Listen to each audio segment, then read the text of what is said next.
Hola, mi nombre es Franco y junto a Ignacio le describiremos las herramientas, mecanismos y algunos resultados en busca de la superconductividad y los fenómenos de transporte asociados a ella. Pero ante todo, necesitamos tener una idea clara de qué es la superconductividad y a qué nos referimos con fenómenos de transporte. Vista a primeras, la superconductividad ocurre cuando un dado material conduce corriente eléctrica sin resistencia, es decir, sin disipación. Esto no lo hace siempre ni para todas las corrientes. Requiere encontrarse en algún rango de presión y temperatura, de los gigapascales para la primera y de las decenas de Kelvin para la segunda. Al mismo tiempo, el superconductor es un diamagneto perfecto, pero más adelante hablaremos sobre esto.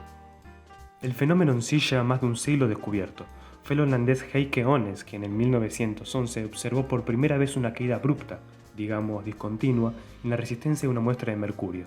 Esta caída ocurrió a los 4.2 Kelvin, la llamada temperatura crítica. También observó la misma caída en el plomo y fue galardonado 2 años más tarde con el premio Nobel, aunque no por esto. Lo que lo llevó al premio fue la invención de la tecnología que le permitió y permite alcanzar las bajísimas temperaturas en las que emerge la superconductividad, la capacidad de producir helio líquido. La teoría más estandarizada que explica la superconductividad fue desarrollada por los físicos estadounidenses Barden, Cooper y Schrieffer hacia la mitad del siglo XX. De acuerdo a esta, los electrones se agrupan de a pares vía una interacción con los modos vibracionales de la red atómica que rodean. Visto esquemáticamente, el movimiento de los electrones produce un desplazamiento en sus iones vecinos, del cual a su vez surge una región con densidad de carga positiva, que consecuentemente atrae a otro electrón que vendrá ligado al primero. Lo débil de esta interacción da cuenta del por qué son necesarias condiciones tan extremas de temperatura. Suponiendo que partimos de un material ya en el estado de superconducción, podemos activar un campo magnético. Si nos mantenemos en la región de superconductividad, entonces el campo neto en el interior deberá ser nulo. Ergo, para compensar, deben crearse al interior del material corrientes cerradas capaces de crear un flujo de campo. Esto es cierto para los llamados superconductores de tipo 1. Para los categorizados como de tipo 2, existe además una fase intermedia o mixta, en la cual el material deja pasar líneas de campo en secciones tubulares llamadas vórtices. Estos son de naturaleza puramente cuántica y se requiere de campos mucho más intensos para romper del todo el estado superconductor. Las corrientes circulares aparecen ahora en el interior del material. Los superconductores de tipo 1 son todos elementos puros y tienen temperaturas críticas que van desde los 10 milikelvin en el wolframio hasta los 15 Kelvin en el caso del carbono. Los tipo 2, en cambio, admiten un rango mucho mayor de composiciones y temperaturas críticas.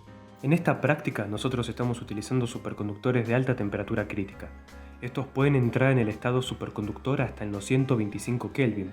Son en general óxidos de cobre y suelen tener fórmulas de esta pinta, pudiendo ser materiales no estequiométricos. En particular, nosotros trabajaremos con una muestra de itrio, bario, cobre y oxígeno.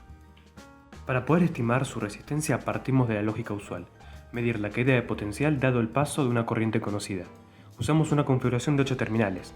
De estos, 4 son usados para inyectar corriente a la muestra y 4 para medir diferencias de potencial.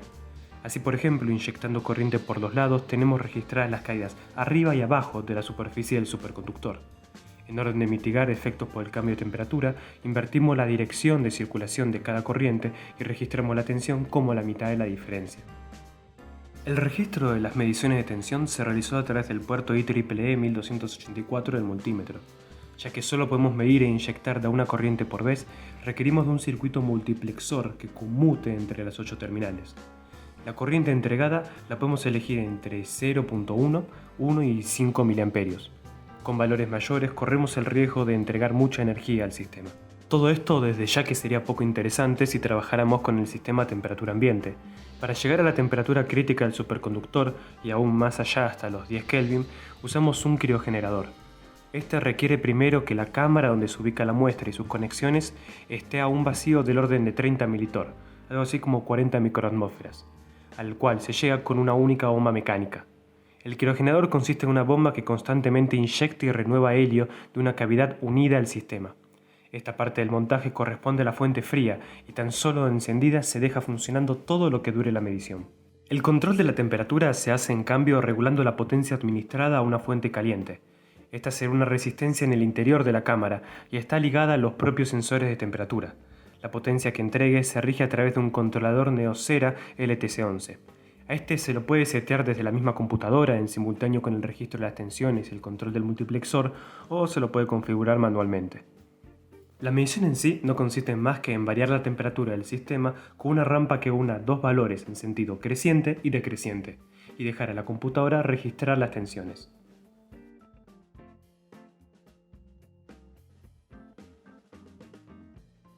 Ahora bien, según vemos, estas curvas parecen indicar que hay dos valores críticos dependiendo del sentido en que cambie la temperatura. De este gap surge que el principal cuidado que debemos tener es que lo que el sensor de temperatura marcara fuera la temperatura del superconductor. Este no siempre es el caso. Como se observa en estas dos curvas, el superconductor llega más lentamente a una temperatura seteada que el resto del montaje. Para mitigar este efecto hay dos mecanismos disponibles. El primero y más obvio es mandar una rampa de temperatura más lenta que dé tiempo a todo el dispositivo a termalizarse. Esto en general tiene sentido, pero puede llevar a que una serie de mediciones entre los 110 y 50 Kelvin requiera tanto como 2 horas. La segunda consiste en asegurar el contacto térmico entre todas las piezas. Para ello se usa piezonene, que es una grasa especial para bajas temperaturas. Las primeras mediciones con distintos valores de corriente dieron cuenta de una temperatura crítica en torno a los 88 Kelvin si tomamos como criterio el promedio entre los puntos de máxima pendiente para cada curva.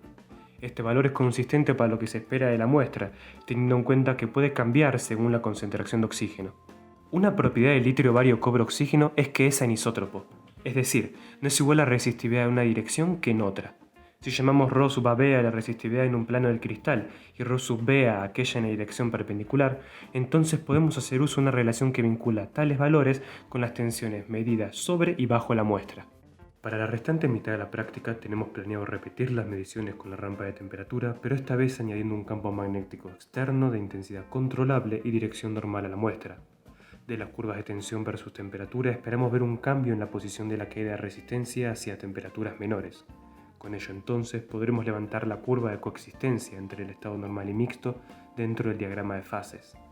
También buscaremos ver los efectos de poner un campo en la dirección paralela a las capas de óxido y, en el caso de que el tiempo lo permita, repetir la experiencia haciendo uso de otras o nuevas muestras superconductoras.